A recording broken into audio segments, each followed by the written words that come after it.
सबसे पहले तो यहाँ पर उपस्थित सभी साथियों, जो कुछ हमारे हम उम्र के हैं, कुछ हमारे साथ के हैं, कुछ हमारे बाद के हैं और कुछ हमारे पहले के हैं, उन सबों को बहुत बहुत धन्यवाद यहाँ पर आने के लिए। और जैसा कि हम सभी जानते हैं, आज गणतंत्र दिवस है। इसी दिन हमने अपने संविधान को लागू किया था, लेकिन जैसा कि अंबेडकर साहब का कहना था कि नियम कितना भी बेहतरीन क्यों ना हो, अगर उसको मानने वाले लोग बेहतरीन ना हैं तो अच्छा से अच्छा नियम भी धरा का पड़ा रह जाता है। और नियम कानून कितना ही बेकार क्यों ना हो, अगर उसको मानने वाले लोग अगर निष्ठा से मानते हैं तो साधारण से साधारण नियम कानून भी बहुत बेहतरीन बन जाता है। तो आज के जो इस पावन वेला है जिसमें हमने संविधान को अपनाया था, उसके लिए हम लोग हर साल गणतंत्र दिवस मना करके उस दिन को याद करते। तो चलिए अपने कुछ चंद पंक्तियां हैं जो आप सबों के सामने मैं प्रस्तुत करना चाहूंगा। खुले देखिए, जब संविधान का बात होता है, नियम कानून व्यवस्था का बात होता है, तो यहाँ पर एक चीज सबसे जरूरी है, क्योंकि ये जो हमें आज़ादी मिला और आज़ादी के बाद हमने इस संविधान को पाया, इसमें वीरों का बहुत बड़ा योगदान रहा। और जैसा कि हमारे उपनिषद कहते हैं, वीर भोग्य वसुंधरा, यानी इस वसुधा पर, इस धरती पर उसी का अधिकार है जो वीर है। तो उस वीर पर कुछ पंक्ति कहना चाहूंगा कि हे याचक को अधिकार नहीं, दुर्बल को मिलता प्यार नहीं।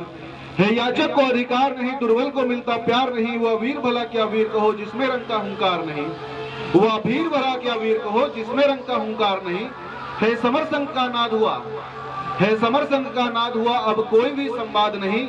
या हाथों में हथियार नहीं, या दुश्मन सीमा पार नहीं। या हाथों में हथियार नहीं, या दुश्मन सीमा पार नहीं। अगर पंक्तियां आप सबों को लुभा रही हो तो तालियों की गड़गड़ाहट से अभिवादन करें। लेकिन यहाँ पर सवाल है कि वीर कौन है? तो वीरता पर कुछ पंक्ति हैं। अस्त्र शस्त्र को आभूषण, रंग को माने अपना घर। अस्त्र शस्त्र को आभूषण, रंग को माने अपना घर। योद्धा की पहचान कफन रहता हरदम माथे पर।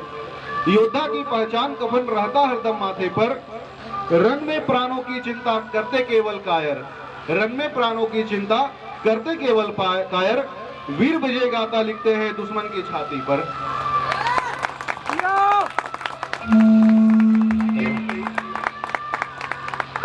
तो यहाँ पर देखिए, वीरता का अगर बात हो तो वीर केवल वो नहीं जो सरहद पर खड़े हैं। वीर हर वो व्यक्ति है जो अपने काम को पूरी ईमानदारी से करता है।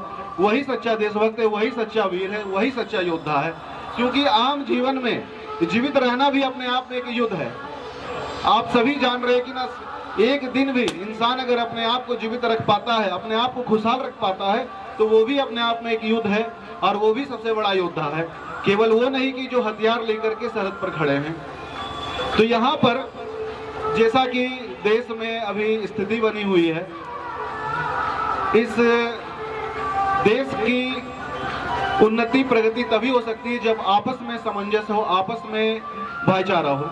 और जैसा कि अभी भाईचारा पे ही खतरा आ रखा है, तो उस पर किसी शायर का पंक्ति याद आता है। शायर का नाम नहीं याद है, माफ कीजिएगा, कि ये जहां नफरतों की आखिरी स्टेज पर है, ये जहां नफरतों की आखिरी स्टेज पर है, इलाज मोहब्बत के सिवा कुछ भी नहीं। और अंत में जब सियासत हो रही है दो कौमों की बांटने की, तो चार पंक्तियां जरूरी हो जाती है कि इस माटी को महबूब लिखो, भारत को अपनी जान लिखो। इस माटी को महबूब लिखो, भारत को अपनी जान लिखो। इस देश की मिट्टी मिट्टी में तुम राम लिखो, रहमान लिखो। इस देश की मिट्टी मिट्टी में तुम राम लिखो, रहमान लिखो। इतिहास बनाए जाते हैं, सुनिएगा पंक्ति और उसे महसूस कीजिएगा। इतिहास बनाए जाते हैं परिवर्तन से बलिदानों से। इतिहास बनाए जाते हैं परिवर्तन से बलिदानों से। सब लिखते होंगे स्याही से, तुम लहू से हिंदुस्तान लिखो, तुम लहू से हिंदुस्तान लिखो। पाकिस्तान वालों का लहू से हिंदुस्तान लिखो। और एक कविता है, बहुत जल्द में तैयार हुआ है, जो कविता की हिंदी थोड़ी क्लिष्ट है, बोले तो मतलब टूटी फूटी हिंदी है। लेकिन भावना को समझिएगा, क्योंकि शब्दों में क्या रखा है, भावनाओं में सब कुछ है। तो लास्ट कविता में सुनाना चाहूंगा कि हिंद के जवान सीना तान शान से खड़े, हिंद के जवान सीना तान शान से खड़े, जान हथेली पे लिए वो जान देने पे अड़े। प्राण का महान दान कौन पहले कर रहा, प्राण का महान दान कौन पहले कर रहा, मृत्यु के कपाल पर सिर कौन धर रहा। कौन यम के रक्त प्यास को यहाँ बुझाएगा, कौन यम के रक्त प्यास को यहाँ बुझाएगा, अंग अंग मृत्यु यज्ञ में यहाँ चढ़ाएगा। काल के सवाल पर विशाल वीर तालिए, काल के सवाल पर विशाल वीर तालिए, शीश आगे कर कहे जवान धीर तालिए।